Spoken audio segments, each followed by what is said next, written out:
Bueno, pues para mí es un honor estar aquí acompañándolos a todos ustedes. Realmente las emergencias pediátricas, al menos en nuestros países de Latinoamérica, no está tan desarrollada como en otros países. Quiero agradecer al comité organizador por haberme invitado a estar aquí. Y sí tengo que decir que cuando el doctor Mix me dio este tema de las 3 cosas que yo quisiera como pediatra, emergenciólogo pediatra, quisiera que ustedes supieran, me tomó un tiempo pensarlo. Hice varias preguntas sobre qué pensaban, qué deberían de saber los adultólogos, que así les digo yo, ¿verdad? O sea, los adultos son los adultólogos. Y al final, pues llegué a 3 conclusiones, que es lo que quiero transmitirles el día de hoy. Antes de empezar, quiero contarles un poquito de dónde vengo yo. Los que ayer estuvieron en el taller de emergencias pediátricas, ahí les conté un poco. Bueno, yo trabajo en un hospital de tercer nivel pediátrico. Es un hospital que queda en la gran área metropolitana, en la capital. Nosotros vemos aproximadamente en nuestro servicio de emergencias de 115 a 120 mil atenciones anuales.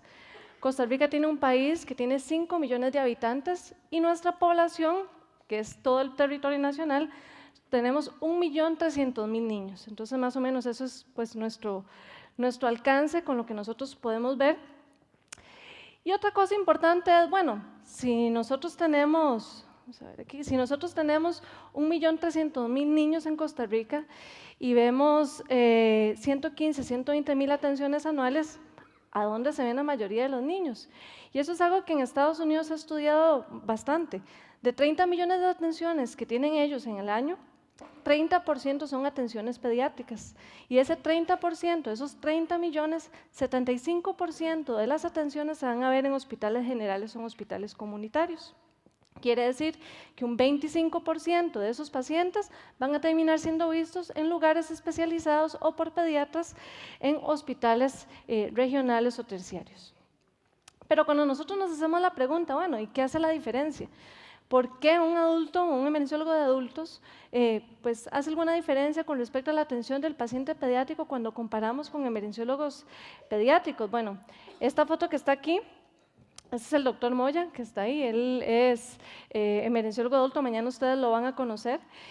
Y pues al lado estoy yo con el traumatólogo del hospital que trabaja en el servicio de emergencias atendiendo niños. Entonces lo que dice la literatura es que usualmente cuando el paciente pediátrico se atiende en un hospital general y es atendido por un emergenciólogo de adultos, usualmente se tienden a hacer más estudios diagnósticos, se tiende a dar más tratamientos antibióticos para procesos febriles simples, por ejemplo, mandar una radiografía de tórax para un paciente con croup, dar una dosis de salbutamol a un paciente con bronquiolitis. Y algo gravísimo para nosotros como pediatras es que le manden a un paciente con una infección urinaria tratamiento antibiótico sin haberle tomado el urocultivo. ¿Verdad que eso no es ustedes lo típico, verdad? Le mandan el tratamiento antibiótico y de repente, ¿y el urocultivo? Ah, no se lo tomamos. Nosotros como pediatras eso es gravísimo, ¿verdad? Pero bueno, eso está documentado en los diferentes estudios que han hecho estas comparaciones. Otra cosa importante es, hace la diferencia para aquellos pacientes que están críticamente enfermos, que entran a las unidades de cuidado intensivo, si el paciente viene referido de un hospital comunitario o general, comparado con un servicio de emergencias de un hospital terciario pediátrico, pues resulta que se hace la diferencia. Se ha visto que esos pacientes críticamente enfermos que entran a las unidades de cuidado intensivo pediátrico, que vienen de hospitales generales, hospitales regionales, están más enfermos, tienen más estancia en cuidado intensivo, requieren de mayor ventilación mecánica y mayor uso de medicamentos inotrópicos. Y nosotros decimos, ¿por qué? Bueno, lo que se ha visto es que definitivamente hay menor manejo y apego a protocolos, hay un menor manejo a lo que es medicina basada en la evidencia, y aparte de eso se ha visto que hay un reconocimiento tardío de esos pacientes que se encuentran críticamente enfermos que probablemente se pudieron haber abordado más tempranamente dando un tratamiento más oportuno y eficiente. Entonces, bueno, esa que está ahí es mi hija, ¿verdad? Como ustedes pueden ver ahora Coco es la moda, no sé aquí en Chile, ¿verdad? En Costa Rica Coco es la moda, entonces hicimos la fiesta de cumpleaños de Coco y esta pues al final terminó pintada así. Entonces nosotros preguntamos, bueno, ¿por qué nos asustan los niños? No sé cuántos de ustedes, y esto no lo pregunté ahora al principio, quisiera que levantaran la mano los que usualmente pues ven pacientes pediátricos en su práctica clínica. Pues todos, prácticamente la mayoría. Y la otra pregunta que iba a hacer, ¿hay pediatras en el auditorio?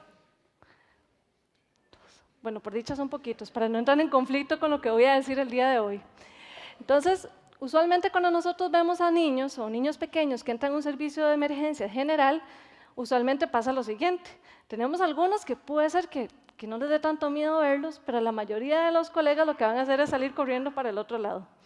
Nosotros en Costa Rica, los residentes de emergencia rotan por el hospital de niños, entonces usualmente tenemos residentes de primero, segundo, tercer año que rotan conmigo, y cuando llega un paciente pediátrico críticamente enfermo en un hospital general, lo que hacen los adultólogos es llamar al residente de emergencia que acaba de pasar por el hospital de niños para que atiendan a ese paciente. Porque la verdad es que nadie está familiarizado con esta población y la mayoría de las veces es más el temor a cometer un error que realmente darle un tratamiento en el cual pues todos somos capaces de hacerlo. Entonces, ya para entrar un poco en materia, les voy a dar mis 3 consejos, que es lo que yo quiero que se lleven el día de hoy.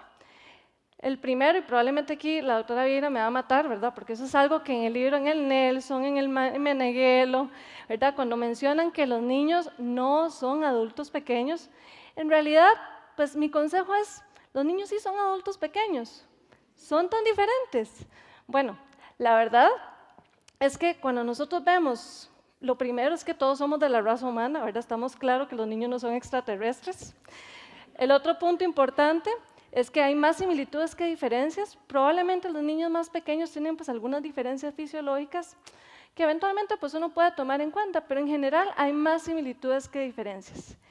Y cuando estaba haciendo esta charla me di la tarea de buscar de dónde viene el mensaje de que nosotros somos como los veterinarios. No sé si a la doctora Vieira le pasa, pero mis compañeros adultólogos, cuando de repente me quieren hacer una pregunta, me mandan, Adri, usted que es la experta en especies menores, tengo una pregunta. Entonces, resulta que ese mito de que nosotros somos como medicina veterinaria nació increíblemente en 1880. Un doctor inglés que se llama Sir James Goldman escribió un libro y en el libro plasmó: aquel estudiante que investiga las enfermedades de la niñez semeja mucho a aquel estudiante que estudia la medicina veterinaria. ¿Y por qué esto? Porque resulta que nosotros como pediatras tenemos que ser muy intuitivos. Claramente los niños pequeños no nos hablan, no nos dicen qué tienen, tenemos que estar pendientes de lo que nos dice la mamá. Entonces esa parte intuitiva hace que en ese momento se nos compararan con los médicos veterinarios. Pero eso no fue lo peor. Lo peor fue que en 1910 el presidente de la Academia Americana de Pediatría ratificó ese concepto. Entonces ya ahí sí quedamos fritos, o sea, del presidente de la Academia Americana de Pediatría diciendo que somos como medicina veterinaria, desde entonces no nos hemos podido quitar esa etiqueta.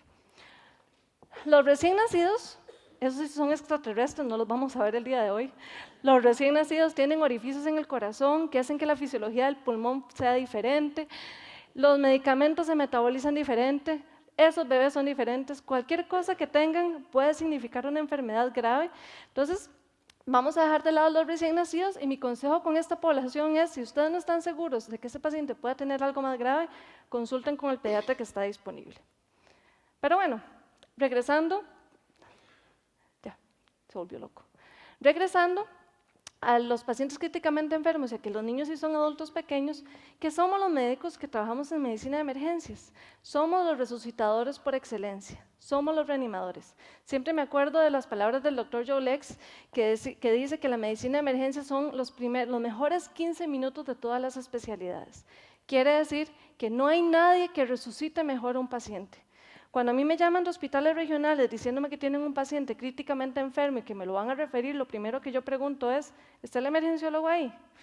¿Por qué? Porque con él puedo discutir algunas cosas que los pediatras a veces se quedan cortos. Y eso es porque no están acostumbrados a manejar los pacientes con tanta frecuencia. ¿Por qué? Porque en pediatría, comparado con adultos, la parte crítica es menos frecuente.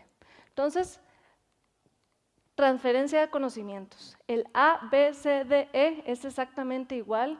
Tenemos que igual estabilizar la vía aérea, tenemos que hacer una secuencia de intubación rápida, no lo hagan difícil, no lo compliquen, claramente no le pregunten a un anestesiólogo pediatra sobre la secuencia de intubación rápida, porque ahí sí se puede llevar un par de horas o días hablando del tema.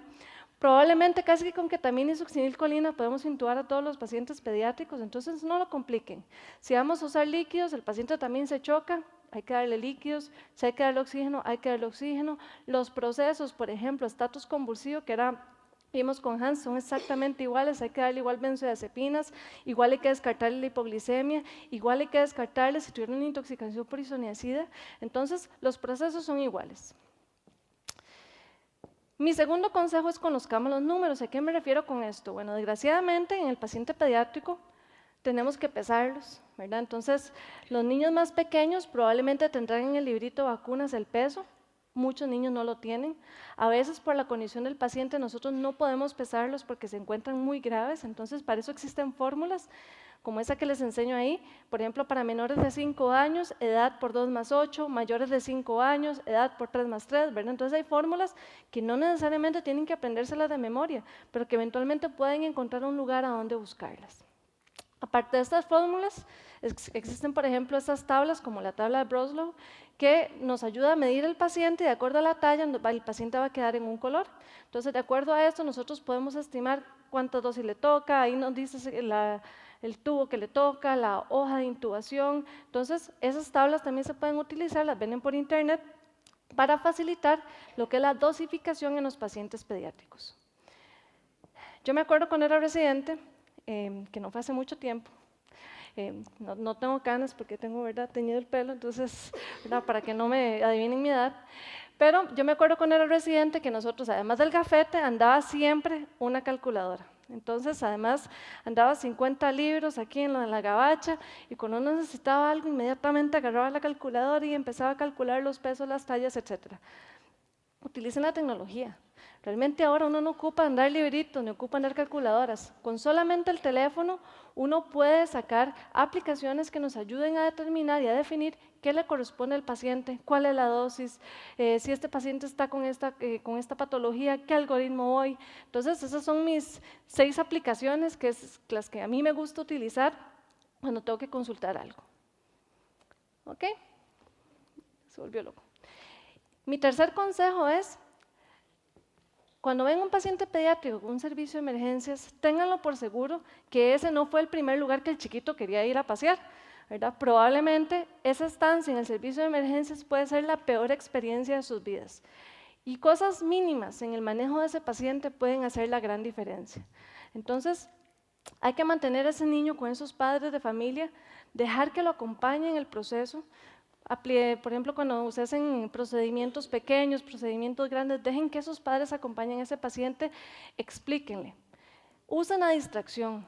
Yo tengo 2 hijas, una de 3 años y otra de 5 años, entonces claramente mi teléfono está secuestrado por princesas y Mickey Mouse, ¿verdad? Probablemente, pues yo lo que les aconsejaría es, tengan en su teléfono aplicaciones, hay aplicaciones gratis para niños, y probablemente eso tienen que utilizarlo a favor de ustedes. Tiempo que ustedes gasten, entre comillas, tratando de distraer a ese niño, les va a ahorrar tiempo a la hora de que ustedes hagan el examen físico de ese paciente. Entonces, usen distracciones. Y el otro punto es la comunicación asertiva. Tenemos que hablar con esos padres y explicarles, niños de 4, 5, 6 años, ellos quieren saber qué es lo que me van a hacer. ¿Qué es lo que me van a hacer? Que si me van a revisar el corazón, ¿qué es esa aguja que tienen ahí? ¿Esa aguja es para mí? No, es para tal cosa. Ok, voy a revisarte la pancita, voy a revisarte los oídos. Ellos ya quieren saber. Comunicación asertiva con esos padres y con los pacientes también. Y por supuesto, lo que es la parte de mantener la privacidad y la confidencialidad del paciente pediátrico. El hecho de que sea un niño no les da derecho a ustedes de quitarle la ropa en medio de un pasillo para revisar ese paciente. Entonces, mantengan esa privacidad del paciente y la confidencialidad. Entonces, mis 3 cosas que les quiero mencionar es, una, yo les hablaba de la parte de transferencia de conocimientos. Los niños, piénsenlo así, los niños sí son adultos pequeños. 2, la parte de conozcamos los números. Tenemos que estar pendientes de que los pesos son importantes. 3, la parte psicosocial de ese paciente en un servicio de emergencia. Son mis 3 consejos que quiero darles el día de hoy. Y para terminar, voy a pasarles un video que me pareció pues, bonito para cerrar este tema, que es de Grey's Anatomy. Vamos a ver si el técnico nos lo logra pasar. Okay. I know this is the first time on a peds rotation with me for some of you, not for others, but I wanted you to understand that I run my peds unit a little differently than you may be used to. This is not general surgery in miniature. These are the tiny humans. These are children. They believe in magic. They play pretend. There is fairy dust in their IV bags. They hope and they cross their fingers and they make wishes. And that makes them more resilient than adults. They recover faster, survive worse. They believe. In peds, we have miracles and magic. In peds, anything is possible. Bueno, muchas gracias.